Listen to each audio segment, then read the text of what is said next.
Welcome into the Todd Bowles Show. Casey Phillips here with head coach Todd Bowles, who now is officially the first Bucs coach since Sam Weish in 1992 to start 2-0 as the head coach. Quite a stat there, huh? That's scary. Is it a kind of a good feeling to know that, man, not a lot of new head coaches get a chance to start with a 2-0 record? It's just good to be 2-0. I'm not worried about the rest of them. That's always a good way to look at it. I know that this game, the win didn't necessarily come in all the exact ways you thought it might. There were some interesting, shall we call them extracurriculars involved in the game. Now as the head coach, I feel like when something like the fight happens, it now falls a little bit under your purview of how to address it, how to handle it with the team. So looking at that, what was your strategy of, after this happened, of how you wanted to address it as the head coach of the team? Well, after that, as you know, Mike's been suspended one game, so it cost us a good player. It's okay to defend your teammate, but you have to do it the right way. You either break it up or you grab the other guy and pull him out of the way, or pull your own teammate out of the way. We can't afford to lose players. That's not going to help us the next week, especially very good players. And looking at who is and is not going to be available, what are the injury updates you have at this point, either for the guys who didn't go at all in the game, got hurt mid-game? I know that it's always a long week and a lot can change, but what are the things that you know and don't know as of right now? Right now, we don't know a whole lot. I know that Hicks and Wells got injured. Hicks with his foot, Wells with his calf, and they're probably going to be out the next week. I probably know that much.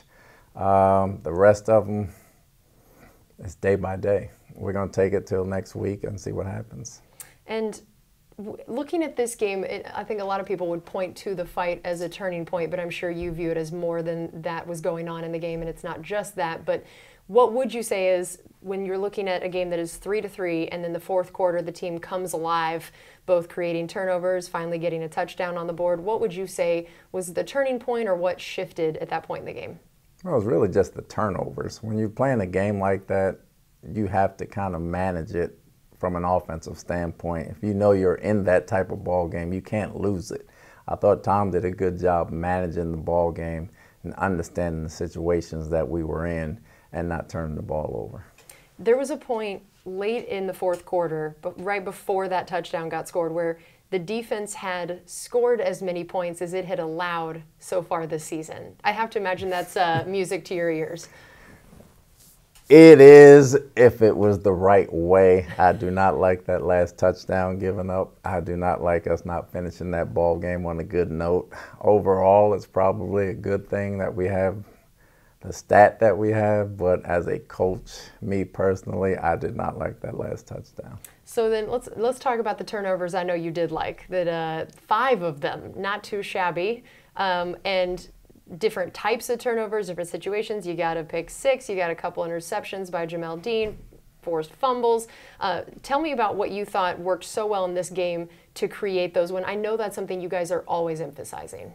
I think the film study helped them. They watched film as a group on Friday, and being on the same page and understanding what's going to happen before the play is run is really important. I thought Dean did a great job at doing that. And the fact that he caught 2 interceptions that were difficult catches for him.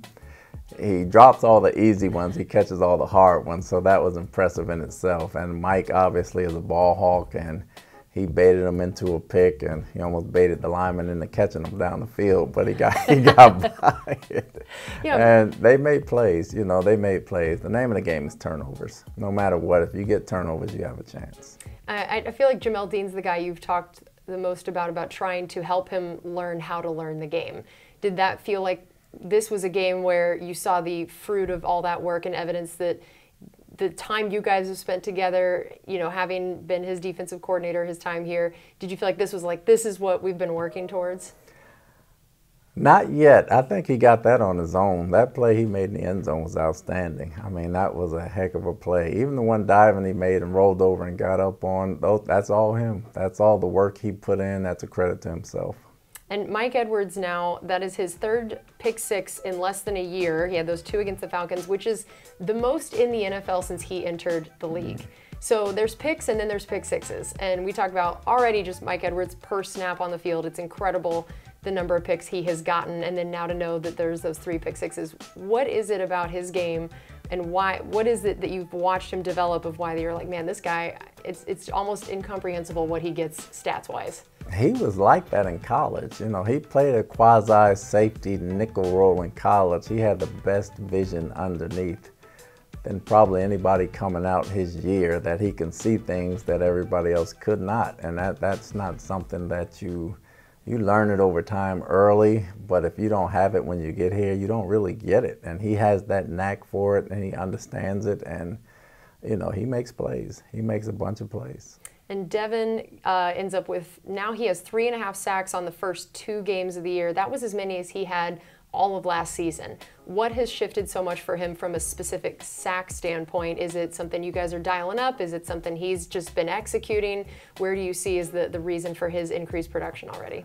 We scaled him back last year when everyone got hurt, so he had to do more coverage-wise when Levante got hurt and everybody else got hurt. So he ran the defense last year. This year we're back with everybody, so we're turning him loose a little bit more, and he has a knack for getting to the quarterback.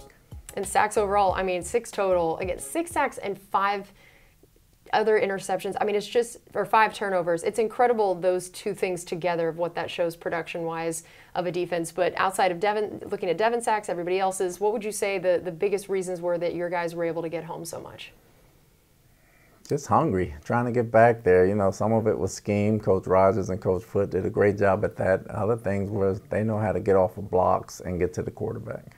I know that with the run defense, that's always a point of pride for you guys. And I know that even though the defense just played an absolutely incredible game, there were going to be a few runs that you weren't going to be happy with, some of the yardage that, you know, Mark Ingram getting 60 yards and a couple bigger gaps up the middle. And it was predominantly that opening drive, though, which was similar to the Cowboy game, where it felt like the opening drive getting a little bit too much early and then the defense settling down. What did you think of overall with the run defense, and why it seems like that first drive they're kind of needing to get their feet set there before really clamping down afterward? Honestly, I did not like it. I thought we were running around blocks and trying to make plays as opposed to playing scheme.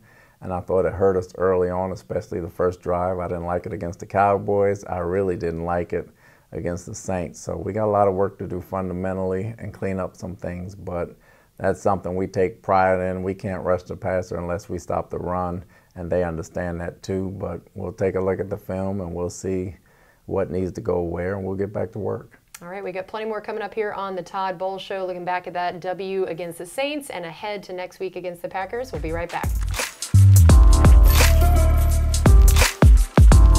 Welcome back into the Todd Bowles Show. Casey Phillips here with head coach Todd Bowles. Looking at this offense now, knowing you'll be without Mike Evans for sure, and you didn't have, you know, Chris or Julio this last week. There were 5 different wide receivers on the injury report last week. I'm sure that's a little bit stressful in the game prep there. How does that work for you guys from a preparation standpoint when there is a lot of uncertainty, particularly at one position, of how you're going to try to make it work?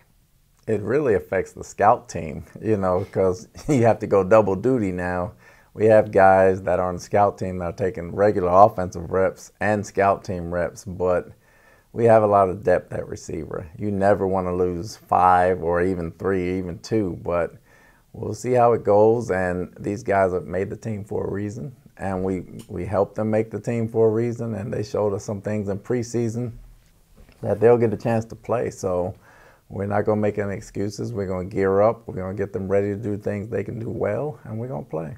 Scotty Miller and Brashad Perriman, 2 guys that were asked to step up in a bit of a bigger role this last game because of it. First of all, take us through the Brashad Perriman touchdown and why he was the guy to make the kind of play at that point in the game, and why he's the guy even on the roster when it was such a crowded room, not knowing who might make the final 53. Well, he's a jack of all trades. You know, he works at his craft. He knows every position, Z, Y, X, F. You know, he knows a ton of positions. He plays special teams. He's a diligent guy, as a route runner. He's not as flashy as the rest of them, but he's consistent. You know where he's going to be, when he's going to be there, and if you throw it to that spot, he's going to catch it. And I think that's the connection they had. They had one last year in Buffalo that was the same way, and he makes those type of plays. And how about Scotty Miller, his game? I know that he had, you know, one that was a big gain, a 23-yarder, but then didn't get as many catches as you might think with the number of targets that he had. What did you see overall from his game and what he might need to do moving forward if we're, again, without some of these wide receivers? Scotty's a gritty player. He also had a reverse that he did well on, and a jet sweep that he ran well on, but he's playing inside more. He's not just a deep threat now. He's becoming a well-rounded receiver for us, and we're happy to see that. Fournette, huge game week 1. We knew it's not as likely to have a performance like that every week, and he was still used a lot this week after another guy that was on the injury report, but his especially yards per carry definitely down from the week before. I think just 2.7 in this game. What did you think of his game overall, and knowing that he was coming in a little bit banged up and had to really hard earn some of those yards in this game? We thought he had a better week this week than he had last week because of his blocking and keeping the guys off of Tom. You know, he was clean and blocking, chipping, helping the offensive line out. He was making hard, necessary yards, whether it was 1 or 2 yards. He kept the ball moving and kept it churning, and he was out there fighting, and we thought it was one of his best all-around games. And speaking of the offensive line, I mean, man, for Tom to stay as clean as he did when you're on your third string tackle, and you basically have one guy out there now that was playing on that line last year, and I imagine that is, if you were to be told ahead of time that that's a scenario, very few people would think that would go as well as it did. What did you see from their performance overall, and what do you think is allowing them to still protect him as well as they are when you are down so many people? I thought they fought. I thought they fought well. You know, I thought they did a heck of a job trying to keep Tom clean. I think they're prideful. It means something to them. I think Goody and Joe do a great job getting those guys prepared, and when they have to go out there, they don't look like they miss a beat. All right, well, we still have more coming up here with head coach Todd Bowles. We'll be right back.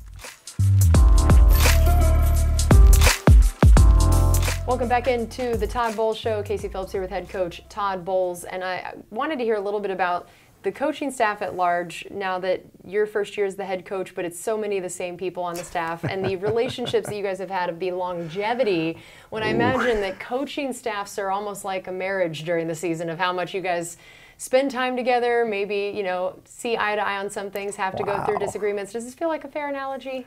Yeah, it does. It really does. Well, I don't know where to start. Kevin Ross, the corners coach, I met Kevin in 1981. I was a freshman at Temple University. He was a junior. He was a junior at Temple University. We played in the same secondary together. I've known him ever since then, so he was the first one. Bruce came in 83. I knew Kevin before I knew Bruce. Wow. And Keith Armstrong, our special teams coach, came in 82. I had him on his recruiting visit. He stayed in my room, so I've known Keith and he longer still than that. came. And Keith came anyway, so that was big, and I've known him for a long time. McNair came in 84, so I've known him a long time. Then Bruce, Nick Rapone, Clyde Christensen all came in 83. They came in 83, so we got to know them very well, so I've known them quite a few years. I met Casey in Dallas in 2005. We've been on the same staff. This will be our 14th year together. Wow. Tim, this is my 7th or 8th year with. I coached foot in Arizona his last year before he got into coaching. I bet he was a handful. Foot was a big handful. He was all mouth, and he was running on little motor. With the name, you know?